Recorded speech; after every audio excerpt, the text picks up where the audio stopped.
UPSC के according important content पाने के लिए ईजी क्लासेस को ज़रूर सब्सक्राइब कर लें और बेल आइकन भी प्रेस कर दें जिससे कि नोटिफिकेशन मिलता रहे। Hello friends, welcome to Expert Guidance video classes. In today's video of Environment and Ecology Lexicon, we are going to discuss about decomposer और saprotrophs. हिंदी में decomposer को मृतजीवी कहते हैं. In previous videos we have learned about autotrophs या फिर producer. उसके बाद हमने हेटरोट्रॉफ्स से पढ़ा था या फिर उनको हम कंज्यूमर्स कहते थे. तो ये decomposers we are kind of consumer. But the difference between heterotrophs and decomposer is that most of the heterotrophs feed on living organisms or living organic compound, whereas these decomposers these feed on dead living or non-living compounds. या फिर यहाँ पर लिखा हुआ है ना मृतजीवी, यानी कि ऐसे जीव जो मर चुके हैं उनके ऊपर फीड करके ये अपना एनर्जी खुद के लिए जनरेट करते हैं या फिर यूज़ करते हैं. So these kind of organisms would be called as decomposers or saprotrophs. Let's see the definition. According to definition, living entities that derive their nutrition from the dead and decaying organic matters are called as saprotrophs, and saprotrophs do not require host. अब यहाँ पर देखिए एक parasite होता है, एक decomposers होते हैं. तो ये पैरासाइट डिकम्पोजर में सिर्फ यही एक डिफरेंस है. Parasites they need a host. Host यानी कि a living body.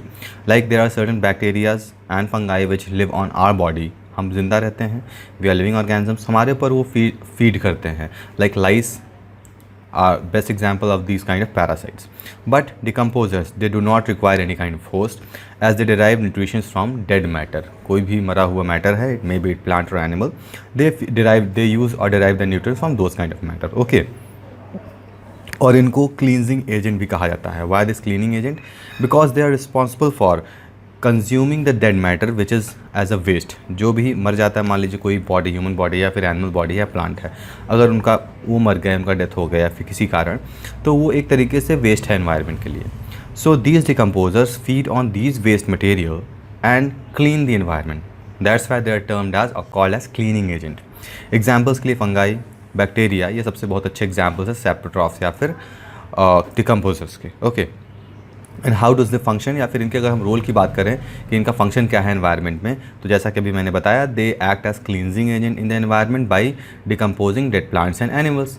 So this is the very first and important role for environment या फिर इकोसिस्टम के लिए. अगला है they help in recycling the nutrients. ये कैसे हेल्प करते हैं? अब जैसे कि एनर्जी या फिर न्यूट्रिएंट का फ्लो होता है, like we have studied in producers were the plants which can make their own food. अब plants क्लोरोफिल या फिर फोटोसिंथेसिस या फिर कीमोसिंथेसिस प्रोसेस से अपना फूड प्रोसेस करते हैं, अपना फूड बनाते हैं और न्यूट्रिएंट जनरेट करते हैं. Now these nutrients these flow in upward direction, और यू कैन से वो फूड चेन में फर्दर मूव करते हैं हेटरोट्रॉफ्स के through. Heterotrophs were the consumer. ठीक है. So these heterotrophs use to feed on these plants and generate और derive the nutrition from those value. And when this further, अब heterotrophs जब एक बार अपना न्यूट्रिएंट्स यहाँ से ले लिए, ये अपना लाइफ जिएंगे. When there would be some time when these heterotrophs might die at certain time after they become dead. So these decomposer, ये जो डिकम्पोजर्स होते हैं, ये इनको ऊपर फीड करते हैं और अपना न्यूट्रिएंट डिराइव करते हैं. और इस प्रोसेस में क्या होता है, ये हेटरोट्रॉफ्स को छोटे छोटे पार्ट्स में, बहुत सारे छोटे छोटे पार्ट्स में ये डिवाइड कर देते हैं, because these two are very small organisms. Now when small organism will feed on a big organism or big dead matters, then what will happen? उसके वजह से क्या होगा, ये जैसे कि अब छोटे छोटे बहुत सारे organisms हैं, फंगाई हो गया, बैक्टीरिया हो गया, and when they are feeding on this, so they will obviously break down into smaller parts, and once they break down into smaller parts, it will be further consumed, or you can say ये nutrients में convert हो जाएंगे, जो कि फिर ये further ये producers या फिर plants के थ्रू यूज़ होंगे अपना न्यूट्रिएंट प्रोड्यूस करने के लिए या फिर ग्रोथ के लिए. So you can see it is a forming a kind of chain also. यहाँ पर फूड चेन बन रहा है. फूड चेन बनने से क्या हो रहा है, एनर्जी का फ्लो एक लेवल से दूसरे लेवल पे हो रहा है. So there are certain level in food chain. हमने ट्रॉफिक लेवल भी पढ़ा था. तो ट्रॉफिक लेवल में 1 में कौन आते हैं, प्रोड्यूसर. ट्रॉफिक लेवल 2 में फूड चेन के कौन आते हैं, consumer. And these are the trophic level 3. At trophic level 3 these decomposers come. फिर से साइकिल रिपीट होती है. Fine. So this is the second most important role of decomposer. Next is they provide space for new things in biosphere by decomposing dead.